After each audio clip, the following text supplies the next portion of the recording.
ඔගොල්ලෝ දන්නවද රයන්ස්ගේ වැඩ කරන ගොඩක් ළමයි වයස අවුරුදු 25ට විතර අඩු ළමයි තමයි වැඩ කරන්නේ. මේ බහුතරයක් ළමයි ස්ටුඩන්ට්ස්ලා. මේගොල්ලන්ගේ ජීවිත ලේසි නෑ. කොහේ හරි ගමක ඉඳලා ඇවිල්ලා බෝඩ් වෙලා කොහේ හරි ඉගෙන ගන්න ගමන් මෙතනට ඇවිල්ලා වැඩ කරනවා. මේගොල්ලෝ කරන්නේ hina වෙලා අපේ ගාවට එන කස්ටමර්ස්ලාට රස කෑම සර්ව් කරන එක. හැබැයි මේ රස කෑම සර්ව් කරන මං ගාව ඉන්න ළමයි රස කෑම කනවද? දැනට අවුරුදු 16කට විතර ඉස්සෙල්ලා මං ඕස්ට්‍රේලියාව ඉගෙන ගන්නකොට මෙල්බන් වල ෆ්‍රැන්ක්ස්ටන් කියන නගරේ ඉන්දියන් රෙස්ටොරන්ට් එකක මම වැඩ කරා. මේක අයිති ලංකාවේ මිනිස්සුෙකුට. මම මේ රෙස්ටොරන්ට් එකේ වැඩ කරේ මේ ළමයි වගේම ශිෂ්‍යෙක් විදිහට වර්ක් එක්ස්පීරියන්ස් ගන්න. එතනින් මට පඩියක් හම්බුන්නේ නැහැ. හැබැයි මට කන්න දුන්නා. හැබැයි ඒ කන්න දුන්නේ බෆේ එකකින් ඉතුරු වෙන කෑම ටික රෑ වැඩ ඉවර වෙලා හීතලේ ඉඳගෙන තමයි අපි ඕක කෑවේ. හැබැයි ඒ කන එකක්වත් සතුටින් නෙමෙයි අපි කෑවේ. මොකද ඒකට හේතුව දවස පුරා කෑම සර්ව් කළා කෑම දැකලා හීතලේ කන එක ලේසි වැඩක් නෙමෙයි. දවසක් ඒකින්න මැනේජර්ගෙන් ඉතුරු වෙච්ච කෑම එකක් මං ඉල්ලුවා ගෙදර ගිහිල්ලා කන්න දෙන්න පුළුවන්ද කියලා. මිනිහා මට බෑ කිව්වා. මට ඒ වෙලාවේ ඇති වුණේ බඩගින්නට වඩා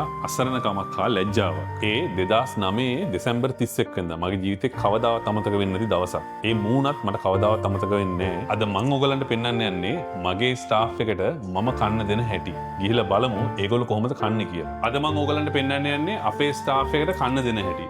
අපි හැමදාම දවල්ටයි රෑටයි මේ වගේ මිනි බෆේ එකක් දානවා. ඒගොල්ලන්ට ඇති වෙනකන් කන්න පුළුවන්. එන්න. අද දිනනවා එග් ෆ්‍රයිඩ් රයිස් එකක්, චිකන් ඩෙවල් එකක්, හොට් බටර් මෂ්රූම් එකක්, වෙජිටබල් චොප්ස් එකක්, chili paste. පිඟන් ටික අතන දිනනවා.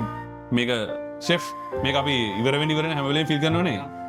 ෆිල් කරන දවල්ට රෑට හැම වෙලේම මේ විදිහට කන්න දෙනවා. ඒ විදිහට තමයි රයන්ස්ගේ අයට අපි කන්න දෙන්නේ. මෙතන මගේ ඉඳලා 15ක සේවකයා දක්වා කන්න එකම කෑම තමයි. අපි හැමෝටම කන්න තියෙන්නේ හැමදාම මේ විදිහට එකම කෑම. කොච්චර මෙතන කෑම ඉවරුණත් ඒගොල්ලෝ රීෆිල් කරනවා. මේගොල්ලන්ට ඇති වෙන්න කන්න දෙනවා. ඒක තමයි මගේ සතුට. ඔයගොල්ලෝ මේ වීඩියෝ එකට කැමති නම් ලයික් එකක් දාන්න අමතක කරන්නපා. Thank you.